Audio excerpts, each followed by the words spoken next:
সুপ্রিয় দর্শক শ্রোতা, আসসালামু আলাইকুম ওয়া রাহমাতুল্লাহি ওয়া বারাকাতুহু। আশা করি সকলে ভালো আছেন। আমরাও আলহামদুলিল্লাহ ভালো আছি। সকলকে সুস্বাগত জানিয়ে আজকের এই সুন্দর সকালে শুরু করছি বৈশাখী টেলিভিশনের নিয়মিত আয়োজন ইসলাম ও সুন্দর জীবন। প্রিয় দর্শক শ্রোতা, আপনাদের প্রেরিত প্রশ্নের আলোকেই আমরা এই অনুষ্ঠান ঢেলে সাজিয়ে থাকি এবং ওই জীবন ঘনিষ্ঠ প্রশ্নগুলোর সমাধান দিয়ে থাকি। এরই ধারাবাহিকতায় আজ আমরা বসছি স্টুডিওতে। আপনাদের সাথে আমি প্রফেসর ডক্টর আতাউর রহমান মিয়াজি সার্বক্ষণিক আছি এবং আপনাদের প্রশ্নের সুন্দর জবাব দেওয়ার জন্য আমাদের স্টুডিওতে আজও একজন বিদগ্ধ পণ্ডিত উপস্থিত হয়েছেন, আর তিনি হচ্ছেন সম্মানিত প্রধান মুহাদ্দিস মহাখালী দারুল উলুম হুসাইনিয়া কামিল মাদ্রাসা এবং সম্মানিত ইমাম ও খতিব মহাখালী কেন্দ্রীয় জামে মসজিদ গুলশান ঢাকা, জনাব হজরত মৌলানা মুফতি মঈনুল ইসলাম মজিদি সাহেব। আসসালামু আলাইকুম ওয়া রাহমাতুল্লাহি ওয়া বারাকাতুহু। মোহতারাম, কেমন আছেন? আলহামদুলিল্লাহ মোহতারাম, আল্লাহ পাক অনেক ভালো রেখেছেন। আপনি কেমন আছেন? আলহামদুলিল্লাহ, আল্লাহ ভালো রেখেছেন। আমরা আল্লাহ তাআলার কাছে কামনা করছি আল্লাহ যেন মুসলিম উম্মার সকলকেই অত্যন্ত ভালো রাখেন, শান্তিতে রাখেন। এবং আমরা যেটা দেখতেছি ওয়েস্টার্ন ওয়ার্ল্ডে বিভিন্ন সময়ে ইসলামের উপর, মুসলিমদের উপর যে অনাকাঙ্ক্ষিত অনাহুত হামলা ইত্যাদি আসে, সপ্তাহ দুই আগে আমরা দেখেছি নিউজিল্যান্ডে। তো এই যে এই ধরনের বিষয়গুলো, এতে করে সকলের কল্যাণ কামনা করা এবং দিক নির্দেশনা দেওয়া আমাদের একটা বড় ইমানি দায়িত্ব। সেজন্য আল্লাহ তাআলার দরবারে সকলের কল্যাণের জন্য দোয়া কামনা করে আজকে আলোচনা শুরু করছি। প্রথমেই যে প্রশ্নটা দিয়ে শুরু করতে চাই, আমাদের একজন বোন ঢাকা মেরুল বাড্ডা থেকে আকলিমা খাতুন, তিনি জানতে চেয়েছেন শবে কদরের নামাজ পড়ার সঠিক নিয়ম কি? দয়া করে জানাবেন শবে কদরের নামাজ। আলহামদুলিল্লাহি রাব্বিল আলামিন ওয়াসসালাতু ওয়াসসালামু আলা সাইয়্যিদিল আমবিয়া ওয়াল মুরসালিন ওয়া আলা আলিহি ওয়া আসহাবিহি ওয়া মান দাআহু বিদাওয়াতিহি ওয়াস্তান্না বিসুন্নতিহি ইলা ইয়াউমিদ্দিন ওয়া বাদ। যে মোহতারাম, আপনাকে আন্তরিক মোবারকবাদ জানাচ্ছি এবং সেই সাথে আমাদের বোনকেও ধন্যবাদ জানাচ্ছি একটি চমৎকার সুন্দর প্রশ্ন করার জন্যে। উনি যেহেতু রমজান প্রায় সমাগত, হয়তো আর 1-1.5 মাস আছে এরকম, তো উনি জিজ্ঞেস করেছেন যে শবে কদরের নামাজের পদ্ধতি সম্পর্কে কীভাবে উনি পড়বেন। তা সত্যিকার অর্থে আসলে শবে কদর প্রত্যেক মুসলিমের কাছে একটি অত্যন্ত কাঙ্ক্ষিত রজনী, এবং আসছে যে কাদ ইত্তাফাকাল উলামা আলা আফজালিয়াতি লাইলাতুল কদর আলা সাইরিল লায়ালি, যে সমস্ত ওলামায়ে কেরাম এখানে একমত হয়েছেন যে সকল বাৎসরিক সকল রাত্রির চাইতে শবে কদরের মর্যাদা অনেক অনেক বেশি। আল্লাহ পাক স্বয়ং সাক্ষ্য দিয়েছেন লাইলাতুল কদর খায়রুম মিন আলফি শাহর, যে সহস্র মাস অপেক্ষা একটি রজনী অনেক উত্তম, সেই সহস্র মাস যার মধ্যে শবে কদর নাই, অনেক উত্তম।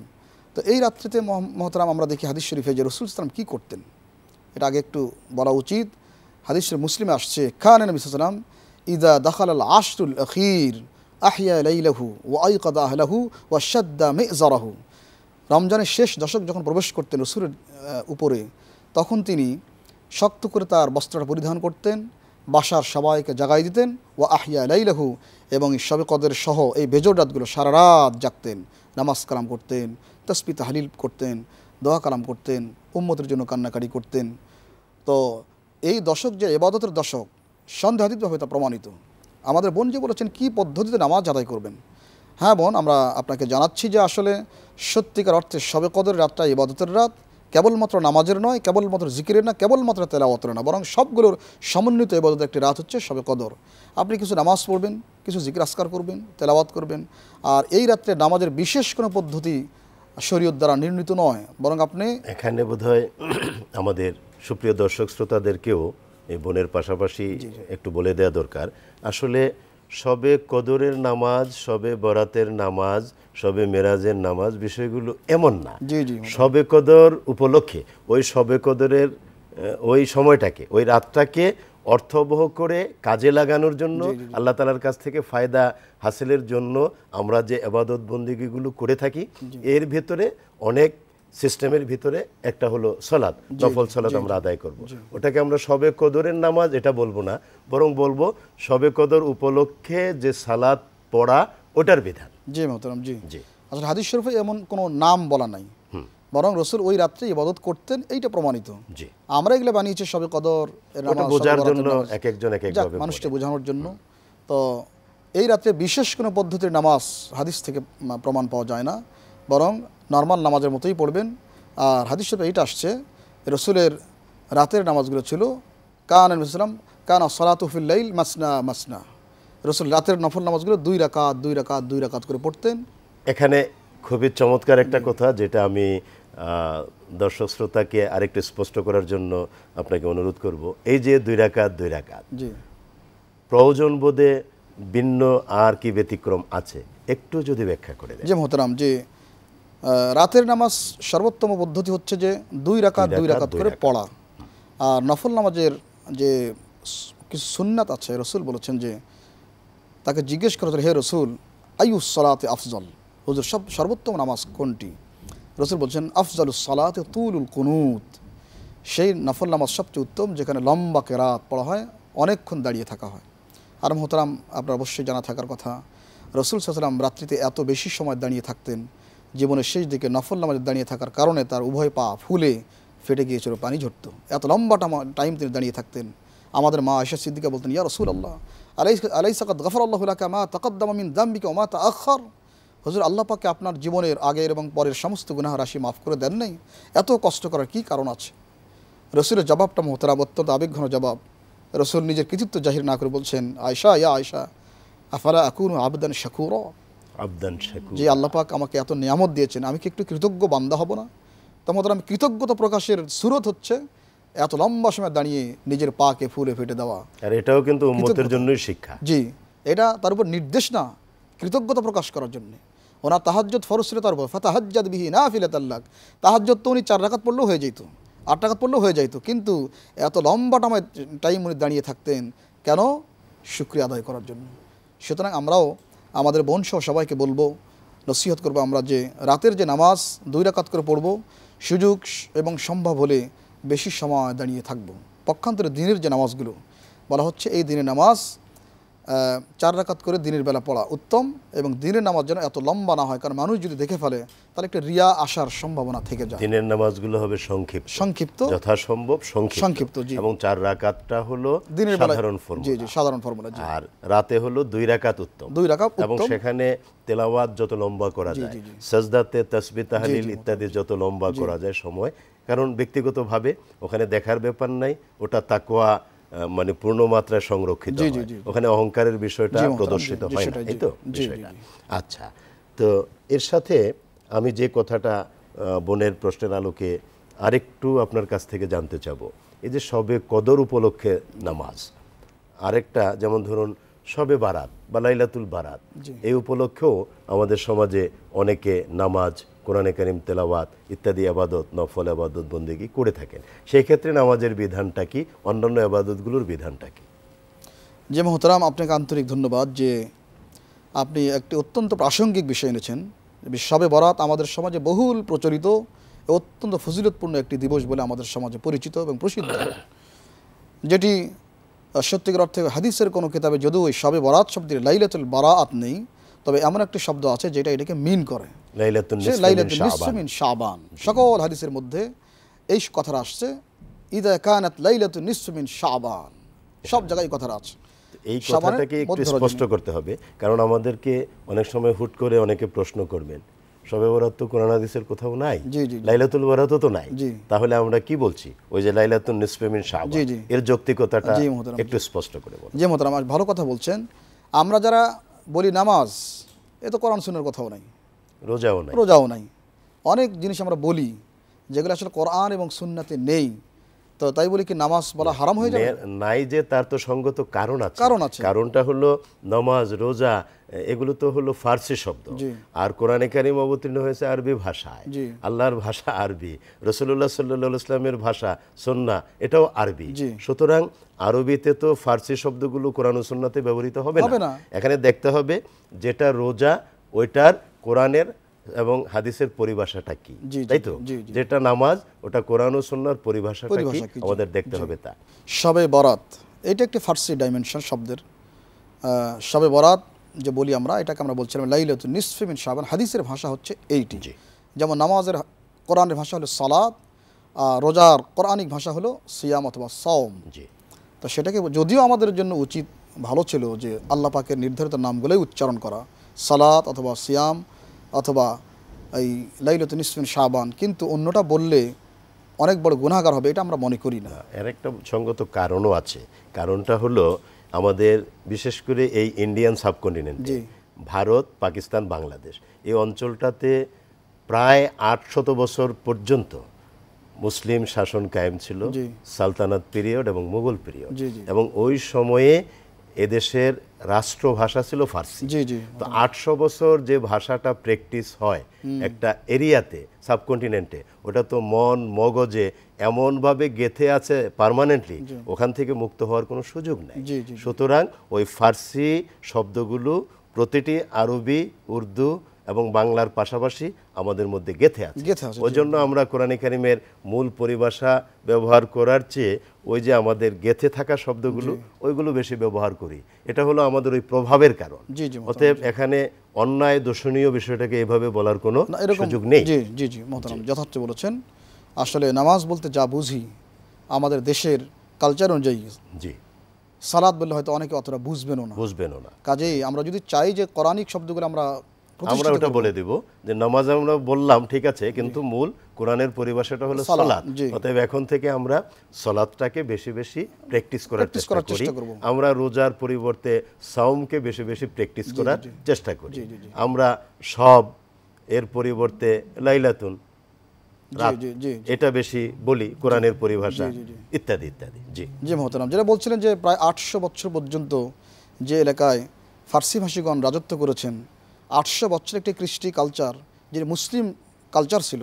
জি কাজে এইটাকে আমরা ৮ মাস অথবা ৮ বছরে ৮০০ বছরের কালচারকে দূর করার, এটি একটি মানে কি বলবেন, সম্ভব না। অমূলক একটি চিন্তা ছাড়া কিছু না। আর ইভেন আপনি যদি দেখেন এই ৮০০ বছর এবং তারপরে বেশ কয়েকশো বছর পর্যন্ত আমাদের এই যে কোরআনের বিভিন্ন তাফসিরগুলো আছে, হাদিস এর ব্যাখ্যা বিশ্লেষণ আছে গ্রন্থগুলো, এবং ইসলামিক লিটারেচার, অন্য সব ফিকের যে গ্রন্থগুলো আছে, কিতাবগুলো আছে, এখানে কিন্তু ব্যাখ্যা বিশ্লেষণ মূল এবারত আরবি, কিন্তু ব্যাখ্যা বিশ্লেষণ সব ফার্সিতে এবং পরবর্তীতে উর্দুতে। উর্দু হয়েছে, জি। তো ওইটা যখন ওলামায়ে কেরাম ওইভাবে পড়ে পড়ে রপ্ত করেন, তখন বলতে গিয়ে ওই পরিভাষাগুলো যে জি, জি, প্রথমে আসবে এটাই স্বাভাবিক। খুব স্বাভাবিক মোহতারাম, আপনি যেটা বলছিলেন যে সত্যি কথা, যে আমরা যেই ব্যক্তিত্বকে আমাদের মাযহাবের ইমাম মনে করি, জি উনি ফার্সি ভাষী ছিলেন, এবং ফার্সি ভাষা তদানীন্তন আকাবির দিন যারা ছিলেন, আইম্মাই মুস্তাহিদিন ছিলেন, তাদের মেধা মনন মগজে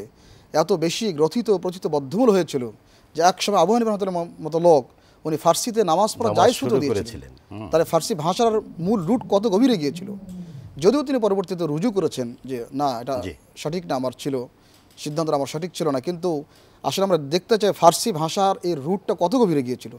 কাজে আমরা ৮০০ বছর একটি কৃষ্টি কালচার, যেটি অন্য ধর্মের কৃষ্টি কালচার নয়, বরং আমাদের ভাইদের, আমাদের বড়দের কৃষ্টি কালচার, মুসলমানদের কৃষ্টি কালচার, কাজে এইটাকে একেবারে অপান্তে অথবা অত্যন্ত মানে খারাপ কোনো বিষয় মনে করার কারণ নেই। মনে করার কোনো কারণ আমরা নেই, বারবার উৎসাহিত করব কোরআনিক শব্দগুলো আমরা বেশি উচ্চারণ করার চেষ্টা কোরআন ও করি, সুন্নাহর পরিভাষাগুলো আমরা বেশি ব্যবহার করার চেষ্টা করব। ব্যবহার করার চেষ্টা পাশাপাশি করব। এইটা উচ্চারণ করলে গুনাহের কাজ হবে, কৃষ্টি কালচার পরিপন্থী হবে, এইটা আমরা মনে করি না, এটা মনে কারণ মনে করা মনে উচিত করার হবে না, কোনো আশা করি। কারণও নেই। তো আমরা যেটা বলছিলাম, তাহলে এই লাইলাতুন নিসফি মিন শাবান, ওই উপলক্ষে সালাতের গুরুত্ব, যে মোহতারাম যেটা কার্যকারিতা বলছিলেন কতটুকু? যে লাইলাতুন নিসফি মিন শাবান, এই ক্ষেত্রে মোহতারাম আমার কাছে এই বিষয়ে আমি তাখরিজ করেছি এবং স্টাডি করেছি, রপ্ত করেছি। এই ক্ষেত্রে প্রায় আমার কাছে 30টার মতো হাদিস আছে লাইলাতুন নিসফি মিন শাবান। তার মধ্যে আমার কাছে 5টি হাদিস সহি আমি দেখেছি। আচ্ছা, বর্তমান পৃথিবীর সবচেয়ে বড় যিনি আসমা ও রিজাল শাস্ত্রবিদ আল্লামা নাসিরুদ্দিন আলবানী, একটা উনি বলেছেন যে ইয়াত্তালাল্লাহু সুবহানাহু ওয়া তাআলা ইলা খালকিহি লাইলাতুন নিসফি মিন শাবান ফায়াগফিরু লিজামিই খালকিহি ইল্লা লিমুশরিকিন আও মুশাহিন। মুসনাদ আহমদের হাদিস, উনি বলেছেন এই হাদিসের সনদ সহি লা রাইবা ফিহি, বলছেন আল্লাহ পাকের যে হাদা হাদিসুন সাহিহুন ইনশাআল্লাহ তাআলা, বলছেন হাদিসটা সহি। সুতরাং এই সহিহ হাদিস দ্বারা প্রমাণিত হয় যে আল্লাহ পাক এই রাত্রিতে বান্দার দিকে মনোযোগী হন এবং সবাইকে ক্ষমা করে দেন, কেবলমাত্র মুশরিক এবং হিংসুক ব্যক্তিকে ছাড়া। জি। সুতরাং আমরা মনে করি উনি খুব একজন মুতাসাদ্দিদ ব্যক্তি, হাদিসের চুলচেরা বিশ্লেষণ করার ক্ষেত্রে খুব কঠিন পন্থা অবলম্বন করেন। একটু দুর্বলতা দেখলে উনি করে মাউজু করার দেন, এই ক্ষেত্রে উনি খুব কট্টর। ওনার মতো লোকও এই এক দুটি হাদিসকে সহি করার দিয়েছেন। তাহলে বোঝা গেল মোহতারাম যে এই রাতের সুবুত এবং এর মানে সহি ভিত্তি আছে। কাজেই শবে বরাত অনেকের মতো আমরা এটাকে বানোয়াট অথবা এটাকে বেদাত, এটাকে খরাফাত মুহদাসাত আমরা বলি না। আমরা বলি এই রাতের ভিত্তি শরীয়ত দ্বারা নির্ণীত। আর মোহতারাম যেটা বলা হচ্ছে যে যদি আমরা 5টা 7টা বাদ দিই, আমার কাছে 30টা হাদিস আছে, তাহলে আরও ধরুন 20-22টা হাদিস থাকলো। এগুলো কোনোটা হাসান, কোনোটা জয়ীফ। এখন আমাদের উসুল হচ্ছে যদি কোনো একটি বিষয় অনেকগুলো জয়ীফ হাদিস আসে, তো বলা হচ্ছে ইন তাআদ্দাদা তুরুকুহু ওয়ান জাবারা দৌফুহু ইউসাম্মা হাসানান লিগাইরিহি। আমাদের মিশকাতের সারার মধ্যে লিখছেন যে যদি একই বিষয় অনেকগুলো জয়ীফ হাদিস আসে এবং তাতে করে তার যদি দুর্বলতা কিছুটা কমে যায়, পূরণ হয়ে যায়, ওয়ান জাবারা দৌফুহু, দুর্বলতা কমে গেলে তখন আর জয়ীফ থাকে না, বরং ইউসাম্মা হাসানান লিগাইরিহি, তখন এটা হাসান লিগাইরিহি হাদিস হয়ে যায়। সুতরাং এতগুলো হাদিস যখন একটা বিষয়কে তাইদ করে, অ্যাসিস্ট করে, তাহলে এইটাকে আর বেদাত বানোয়াট বলার কোনো সুযোগ আমরা দেখি না, বরং শবে বরাতের এই রাত্রির মর্যাদা সহি এবং হাসান হাদিস দ্বারা স্বীকৃত এবং প্রমাণিত। এখন আসি যদি রাতের মধ্যে ইবাদত করার যে কথাগুলো, অসংখ্য হাদিস আসছে যে রাসূল সাল্লাল্লাহু আলাইহি ওয়াসাল্লাম এই রাত্রে উঠছেন। যেমন একটা হাদিস আসছে, যদিও হাদিসটার সনদ নিয়ে অনেক কথা বলা হয়, যে রাসূল বলছেন ইযা কানাত লাইলাতু নিসফু মিন শাবান ফাকুমু লাইলাহা ওয়া সুমু ইয়াওমাহা ফাইন্নাল্লাহা তাবারাকা ওয়া তাআলা ইয়ানজুরু ফিহা লিগুরুবিশ শামস ইলা সামাইদ দুনিয়া ওয়া ক্বাল আলা মুস্তাগফির ফাগফির লাহু আলা মুস্তারজিক ফারযুকহু আলা মুবতালা ফাউআফি হাত্তা ইয়াতলু আল ফজর। যে বলা হচ্ছে যে নিসফে শাবান যখন আসবে, শাবানের মধ্য রজনী মানে শবে বরাত, লাইলাতু নিসফু মিন শাবান, রাসূল বলছেন তাহলে তোমরা ওই রাত্রে ইবাদত করো এবং পরের দিন রোজা রাখো, কারণ ওই রাত্রিতে আল্লাহ পাক তার আরশ আজিম ছেড়ে দিয়ে আসেন দুনিয়ার আকাশে এবং আমাদের ডাকতে থাকেন আলা মুস্তাগফির, কেউ কি আছো ক্ষমা প্রার্থী, গুনাহগার, ক্ষমা চাও, ফাগফির লাহু, আমি তার জীবনের গুনাহ খাতা ক্ষমা করে দেবো। আলা মুস্তারজি, কেউ কি রিজিক প্রার্থী আছো, চাও, ফারযুকাহু, আমি রিজিক দান করব। আলা মুবতালা, কেউ কি বিপদগ্রস্ত আছো, মুসিবতে পড়ে গেছো, আমার কাছে চাও, ফাউআফিয়াহু, আমি বিপদ থেকে উদ্ধার করব। আলা কাদা আলা কাদা, কেউ কি এইটা চাও, এইটা চাও, অমুক চাও, অমুক চাও, বলো আমি সব দেবো। হাত্তা ইয়াতলু আল ফজর, ফজর পর্যন্ত তিনি এইভাবে ডাকতে থাকেন আমাদেরকে। এইটা একটা হাদিস, যদিও সনদটার ব্যাপারে অনেক কথা বলা হয় মোহতারাম, কিন্তু যখন একটি দুর্বল হাদিসের সপক্ষে আরও অনেক দুর্বল একত্রিত হয়ে যায়, তখন আমরা বললাম আর দুর্বল থাকে না, এটা হাসান লিগাইরিহি হয়ে যায়। সুতরাং সবে বরাত কেন্দ্রিক যে আনুষ্ঠানিকতা করি, যদি আমরা একটু বাড়াবাড়ি সামাজিকভাবে করে ফেলি, বাড়াবাড়ি আমরা করতে চাই না, জি, আমরা আসল রূপটাই বলতে চাই। মোহতারাম, মাথা থাকলে ব্যথা করবে, তার ট্রিটমেন্ট করতে হবে, মাথা কাটা তো কোনো সমাধান না। শবে বরাত কেন্দ্রিক কিছু ভাইরা যদি কিছু বেদাত করে থাকেন, তাই বলে শবে বরাতকে টোটালি বেদাত বলা এ দুঃসাহস মুসলমান করা উচিত এমন না। জি জি জি মোহতারাম, রাসূল করিম সাল্লাল্লাহু আলাইহি ওয়াসাল্লাম একখানা গুরুত্বপূর্ণ দোয়া আল্লাহ তাআলার কাছে কামনা করতেন, পেশ করতেন, এবং সেই দোয়াটা 3টি মাসকে কেন্দ্র করেই আমরা এটা লক্ষ্য করছি। তিনি দোয়াতে বলতেন আল্লাহুম্মা বারিক লানা ফি রজব ওয়া শাবান ওয়া বাল্লিগনা রমাদান। তো এই যে রজব থেকে শুরু হলো, সামনে শাবান মাস এবং তারপরে 1 মাস রোজা, এই 3টি মাসকে কেন্দ্র করেই তো দোয়াটা। অতএব এই বিষয়টা নিয়ে যদি আপনি একটু দর্শক শ্রোতাকে ব্যাখ্যা করে দেন যে এর গুরুত্বটা আসলে কেমন। জি মোহতারাম, আপনি চমৎকার বিষয় উত্থাপন করার জন্য আপনাকে আন্তরিক মোবারকবাদ জানাচ্ছি। যে রাসূল করিম সাল্লাল্লাহু আলাইহি ওয়াসাল্লাম যখনই তার কাছে রজব মাস প্রবেশ করত, তখন তিনি এই দোয়াটা খুবই উচ্চারণ করতেন যে আল্লাহুম্মা বারিক লানা ফি রজব ওয়া শাবান ওয়া বাল্লিগনা রমাদান। অর্থাৎ হে আল্লাহ, আপনি আমাদের জন্য রজব এবং শাবান মাসকে বরকতমণ্ডিত করুন, কল্যাণমণ্ডিত করুন, আর ওয়া বাল্লিগনা রমাদান, অনুগ্রহপূর্বক আমাদের সবার হায়াতকে রমজান পর্যন্ত এক্সটেন্ড করে দিন, বৃদ্ধি করে দিন। সুবহানাল্লাহ। এরা মোহতারাম, সেদিনও দেখলাম যে লতাইফুল মাআরিফ একটি কিতাব, আল্লামা ইবনু রজব আল হাম্বলি, উনি আজ থেকে প্রায় 700 বছর আগে ইন্তেকাল করেছেন, অনেক বড় একজন মুহাক্কিক আলেম। তিনি রজব মাসের উপরে অনেকগুলো কথা বলেছেন। তো এই হাদিসটা এনে উনি একটা কথা বলেছেন যে ওলামায়ে কেরামের মানে সিদ্ধান্তমূলক কথা এই যে রজব মাসটা হচ্ছে আমাদের জীবন জীবিকার জন্য একটি পরকালীন জীবন জীবিকার জন্য একটি বৃক্ষরোপণের মাসের সিজন হচ্ছে রজব মাস। এখানে বৃক্ষরোপণ করব, আর এই বৃক্ষ যখন উদ্গত হবে চারা থেকে তখন তার পানি সিঞ্চন করা প্রয়োজন। শাবান মাস দিয়েছেন আল্লাহ পাক ওই বৃক্ষমূলে পানি সিঞ্চন করার জন্য। আর রমাদান মাস হচ্ছে শাহরু রমাদান হিয়া শাহরু হাসাদিহি, এ মাস হচ্ছে ওই বৃক্ষ থেকে ফল আহরণ করার। রমজান আল্লাহ পাক এত বেশি ফজিলত আমাদের সামনে দেন, যা ইচ্ছে যেখান থেকে ইচ্ছে নাও, শুধু সওয়াব আর সওয়াব, খাইলে সওয়াব, চুপ থাকলে সওয়াব, তেলাওয়াত করলে সওয়াব, এবং এই সব ঘুমাইলেও সওয়াব। এই সবকে আল্লাহ পাক এত বৃদ্ধি করে দেন, এত বৃদ্ধি করে দেন যে সহিহ হাদিসে রাসূল বলছেন যে কুল্লু আমাল ইবনে আদম লাহু ইল্লা সাওম ফাইন্নাহু লি ওয়া আনা আজিযু বিহি, যে প্রত্যেক ইবাদতের সওয়াব বান্দার জন্য আর কেবলমাত্র রোজা আমার জন্য। যে আল্লাহ পাক আরেকটা বলছেন যে বান্দার প্রত্যেকটা কাজের বিনিময় 10 থেকে 700 গুণ আল্লাহ বাড়ায় দেন, ইল্লা সাওম, রোজা কিন্তু ব্যতিক্রম। কারণ ফাইন্নাহু লি, রোজা স্পেশাল ফর মি, এটা কেবলমাত্র আমার জন্য। কারণ ইয়াদাউ শাহওয়াতুহু ওয়া তাআমাহু মিন আজালি, কারণ বান্দা আমার জন্যই তার সমস্ত জৈবিক এবং তার যৌন চাহিদা, খাদ্যের চাহিদা সবগুলো বর্জন করেছে আমার জন্য। সুতরাং জি ও আনা আজিজু বিহি, আমি নিজেই তার বিনিময় দেবো। অন্যত্র আসছে ও আনা উজজা বিহি, আমি আল্লাহ তার বিনিময় হয়ে যাব। অর্থাৎ আল্লাহ নিজেই তার বিনিময় হয়ে যাবেন। আল্লাহ যখন বান্দার জন্য হয়ে যান, এর চেয়ে বড় পাওনা আর কি আছে? অবশ্যই। সো তাহলে বাইদি ভাই, এই যে ওয়ানা উজজা বিহি, এই ক্ষেত্রে কিন্তু আমরা আরেকটা বিষয় দেখুন বাইদি ভাই, আমরা একটু সম্পূরক কথা বলতে চাই। এই যে আল্লাহ তাআলা কোরআনে কারিমে বললেন, কুল ইন কুনতুম তুহিব্বুনাল্লাহ ফাত্তাবিউনি ইউহিব্বুকুমুল্লাহ ওয়া ইয়াগফির লাকুম যুনুবাকুম ওয়াল্লাহু গফুরুর রহিম। এই যে মূল কথাটা, ফাত্তাবিউনি ইউহিব্বুকুমুল্লাহ, ইত্তেবা করো আমার, মানে রাসূল করিম সাল্লাল্লাহু আলাইহি ওয়াসাল্লামের, এবং ইউহিব্বুকুমুল্লাহ, আল্লাহ নিজে তোমাদেরকে ভালোবাসবেন।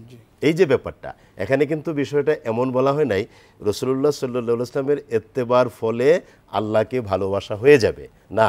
আল্লাহ বললেন ইন কুনতুম তুহিব্বুনাল্লাহ, যদি তোমরা আল্লাহকে পেতে চাও, ভালোবাসতে চাও, ফাত্তাবিউনি, ইত্তেবা করো আমার, অর্থাৎ রাসূল করিম সাল্লাল্লাহু আলাইহি ওয়াসাল্লাম, ইউহিব্বুকুমুল্লাহ, তাহলে আল্লাহ নিজেই তোমাদেরকে ভালোবাসবেন।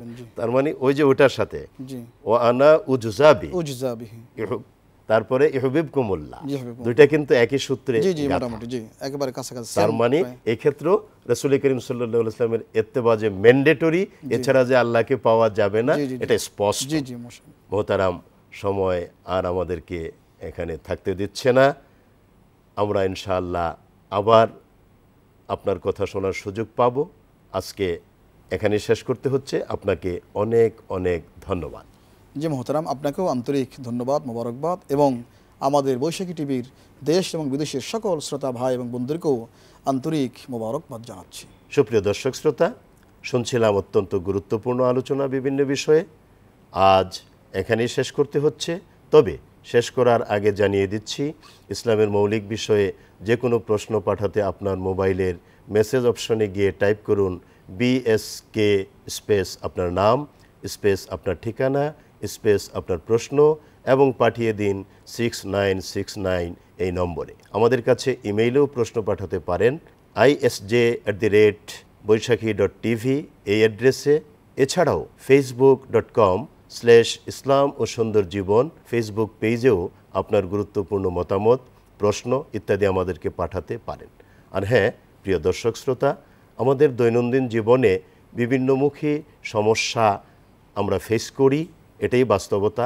আর সে কারণে জীবনধর্মী, জীবন ঘনিষ্ঠ যে কোনো বিষয়ে আপনি আপনার মতামত আমাদেরকে পাঠাতে পারেন, প্রশ্ন করতে পারেন, শেয়ার করতে পারেন। ইনশাআল্লাহ আমরা সেগুলো নিয়ে পরবর্তীতে আলোচনা করব। আর এভাবে আমরা আমাদের জীবনকে সুন্দর করতে পারবো ইসলামের মূল নীতিমালার আলোকে, অর্থাৎ কোরআন ও সুন্নাহর আলোকে। তাহলে আজ এখানে শেষ করছি। সকলে ভালো থাকুন, সুস্থ থাকুন। আল্লাহ হাফেজ। আসসালামু আলাইকুম ওয়া রাহমাতুল্লাহি ওয়া বারাকাতুহু।